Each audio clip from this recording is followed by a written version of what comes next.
Hello there. Welcome to the Devlog 4, and we have our biggest update yet. So last update was about 3 weeks ago, I believe, and I've been working on adding new languages to PyPop.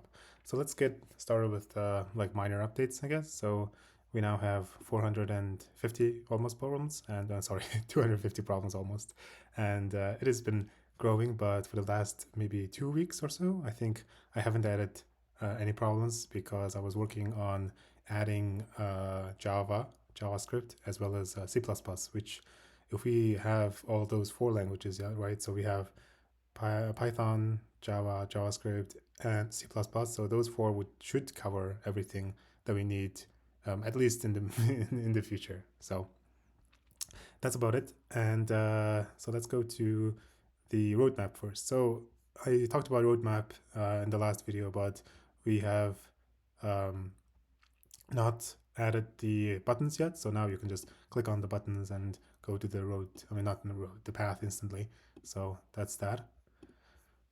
Pretty minor update. And on the leaderboard section, this is just your typical leaderboard, but the update from last time is that we already reached our 100 people. So not all the users are going to show. So we have more than 100 users for show. We have a lot more than 100 right now.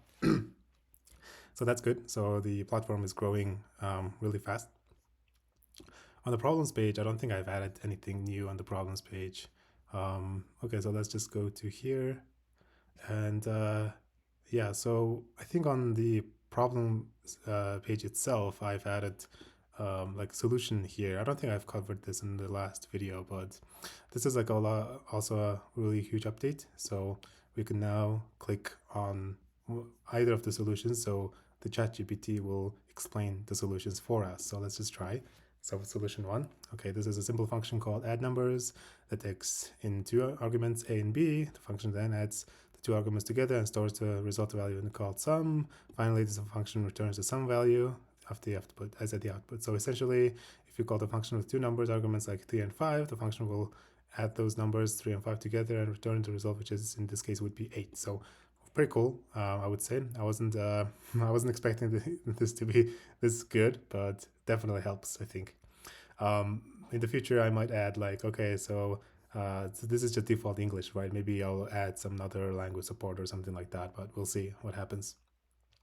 So that's pretty cool. ChatGPT is pretty awesome. And in here, our biggest update yet. So we have, bam, like 4 languages right now. So you can use C++, Java, and JavaScript, as well as Python, of course. So let's just try and see what happens, right? So a plus b, you can run it, and as well as submit it.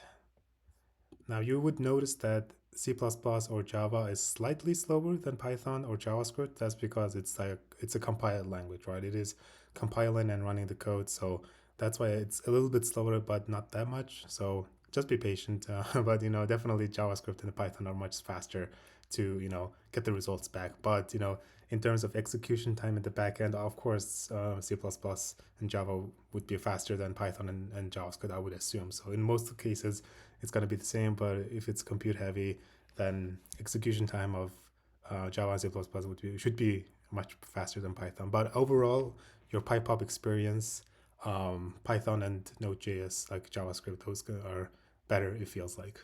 All right. So that's the huge update that I was talking about. So I guess one thing to note is right now, JavaScript supports linting in here. So for example, like I can, autocomplete some sort of stuff, right? So const c equals array, and then I can do the array dot to, you'll see all the methods in here. So the editor I'm using, it lints JavaScript, but it doesn't lint any other languages. It just gives like suggestions, like variable names and stuff like that, right? Pretty simple stuff. But for JavaScript, it has linting support, so that's pretty cool. I think that's about it in terms of the update. So like I said, it's like the most huge update as of yet, like the biggest update in PyPub as of yet. So right now, after I've supported these 4 languages, right, this is pretty much all the language that we need in the future. there might be a use case for C sharp, but I'm not sure if I will add it anytime soon. But I'll definitely consider it if people want it. And after this, I will be adding more and more features to the site as well as new problems to the website. So that's my plan right now. So stay tuned, and we'll talk to you about this on the next update.